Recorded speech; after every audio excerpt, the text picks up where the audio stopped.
First at 6, we continue to follow breaking news. A verdict has come down in a murder trial tied to an alleged drug debt. Jurors found Elijah Ramirez guilty on one count, cleared him of others. Johnson Kuhn just got back from Nesbitt Courthouse where that decision was made. Johnson, thanks for joining us. That's right, John. That jury returned a second-degree murder conviction against 30-year-old Elijah Ramirez. The jury found Ramirez guilty of second-degree murder and the 2019 killing of 48-year-old Oscar Garcia, but acquitted him on first-degree murder and kidnapping. Garcia was found dead in a vehicle on Merrill Drive in the Turnagain area on November 3, 2019. Police say he had suffered trauma to his body. Prosecutors alleged Garcia was killed because he could not pay a $550 drug debt. Ramirez was arrested along with co-defendant Ramadamas Marmolejos Jr. about a week after Garcia's body was discovered. Both men were charged and are being tried separately. The state argued Ramirez was in the back seat of a red Kia Soul when Garcia was shot multiple times from behind, while the defense attacked the credibility of key witnesses and said prosecutors had not proven their case on most serious counts.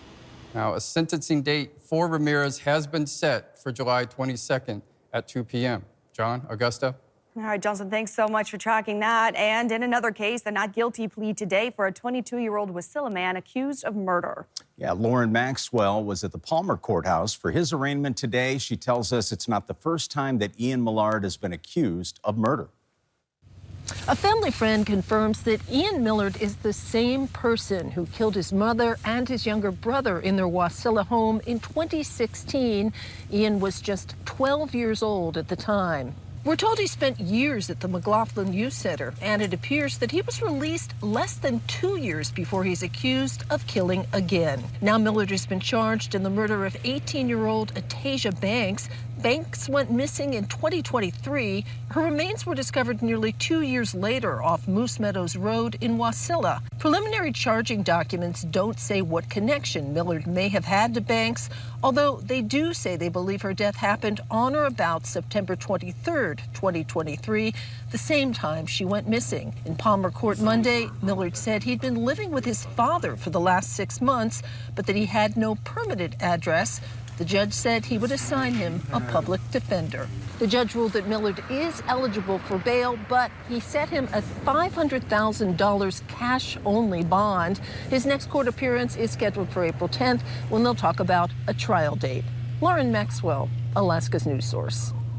All right, lots of news to cover as we head into the work week, but it was a snowy weekend as many kicked off spring break in Alaska, but the sunshine is back today. Beautiful. Chief Meteorologist Melissa Fry joining us now.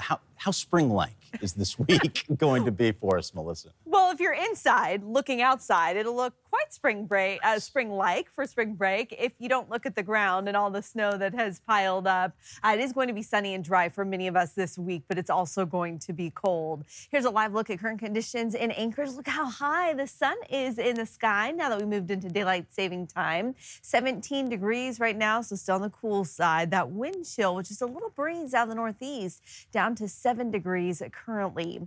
You can see that sunshine also across the interior. 6 below, though, in Fairbanks, 11 right now in Palmer.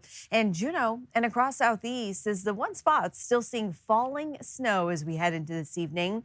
We do still have blizzard warnings and winter weather advisories for the slope and parts of western Alaska, but that's all because of blowing snow, not necessarily falling snow. But into southeast, we do actively still have snow coming down. It's another 1 to 3 inches that we'll see tonight into tomorrow across southeast, mainly from Juneau south toward Ketchikan.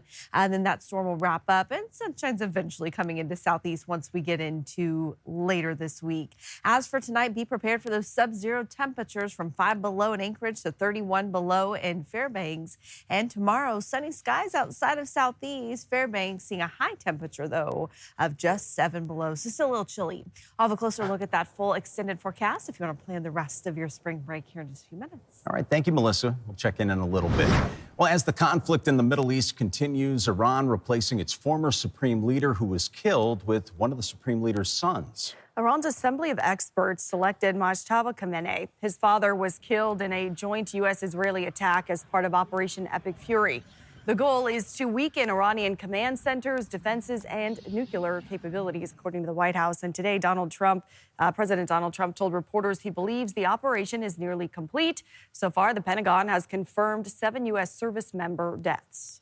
Well, oil refineries have been attacked during all of this, of course, affecting gas prices. AAA reporting the average cost of regular unleaded in the U.S., $3.48, up nearly 50 cents from last week. Alaska's current state average, $3.92. The Anchorage, Fairbanks, and Juneau areas seeing just under $4. California, the highest average at about $5.20 a gallon. And Alaska Senator Lisa Murkowski said Friday that while there is shock value in this spike in oil prices, this shouldn't be a surprise. There's shock value to that, right? But we had to assume that when you go into a fight in Iran, you're going to see oil prices spike. The real question is this just a temporary spike? Is this going to be longer term? What will the situation in the Straits of Hormuz be in terms of being able to move anything? There is a lot that is unknown right now. You can catch that full sit-down interview with Senator Murkowski right now on our website and mobile app. In Capital coverage, education funding once again on the line on the latest edition of Alaska's Political Pipeline. Our political reporter Will Courtney discusses what's at stake. Well, speaking of things that Alaskans are used to, discussions about education funding. The BSA came up today. What's the latest? Yeah, so the House Education Committee took on the BSA today. For those who don't know what the BSA is, that's the base student allocation. The best way to kind of describe that is per student funding. So for every student that's in a school, how much money they're going to get. So currently, after the legislature approved more funding for it last summer, it's at $6,660. There was a discussion today about increasing that. It comes as you've probably seen pretty, not only just dire headlines is maybe a good way to put it, about schools getting closed. We've been covering Mount Edgecombe and the conditions there. Obviously, with Tiptoes the rat has become kind of a staple here in the capital. For those who may not know, Mount Edgecombe conditions are pretty devastating, I think is a good way to put it, just from what lawmakers have seen on a trip there, including a rat that the students have named Tiptoes.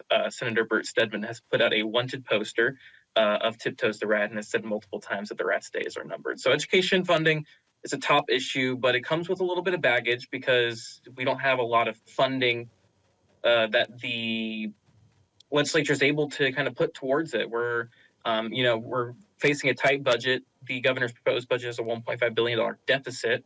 So it's tight to see whether this education funding initiative will come through. All right, Will Courtney all over at the Billy's talking about set for public testimony Wednesday. More from the pipeline, including what to expect for Representative Nick Begich's address to the legislature tomorrow. You can visit our website or our mobile app.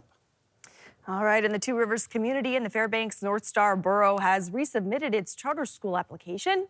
This comes nearly 4 months after pulling it back to address school district concerns. The Homestead Charter School planned to hold up to 100 students, grades K through 8. It would feature 5 teachers and a head teacher. It would feature 5 teachers, a head teacher, about 22 children per classroom. Since withdrawing their application, organizers have been meeting, they say, with the school district and members of the school board to try to make changes to the application. They're asking for waivers against district policy when needed. Organizers have also secured a lease on the building formerly used by Two Rivers School before it was closed by the school board this academic year. 3, 2, 1, go. All right, there goes Ricky Kevin. Yeah, Iditarod 2026 underway. 37 mushers and their teams of incredible doggies heading to Nome. Here's some video from the official start in Willow yesterday as the teams begin that 1,049-mile journey. The old ceremonial start, of course, took place in Anchorage on Saturday. And take a look at this slow-motion video of these 4-legged athletes in action. This is Jesse Terry out on the terrain taking the long trek. Good stuff. Very cool. And at last check, more than half the field had reached the Rainy Pass checkpoint. Yeah, Jesse Holmes reached the area first, followed by Matt Hall, Travis Beals. The next checkpoints will be Roan and Nikolai. But before the path ahead and, of course, Rainy Pass, you had teams make it to Finger Lake. And mushers there evaluated strategies or things they needed to adjust against the cold and wind and checked on their dogs. I don't mind doing the cold runs as long as I don't have to deal with wind, but then you had the cold and the wind, and you're like, oh man, all right, there could always be worse. So far, so good. The trail's been pretty good. It's been kind of sugar in some areas and a lot of moguls, and the trailer's kind of just been jamming into the sled and jamming back the way I got it set up, so I kind of got to make some modifications to that, but nothing major, everything. Dog's doing good? Yeah, they're doing great. They're all healthy and eating incredibly well. For early in the race, a lot of times their appetites aren't super high because they're anxious, just like the musher is, but these guys have eaten everything I've offered them and then some. It's the best. Great insight. Here's a look at the latest GPS tracker and the leaderboard. As you can see, Jesse Holmes still going strong. More racers starting to get their rest in, and we're going to monitor the standings. And of course, we'll have the latest for you on the Late Edition. Thanks for listening. Click subscribe so you can get the latest podcast from Alaska's news source automatically. And stay up to date with breaking news and in-depth reporting available for free 24/7 with the Alaska's news source app.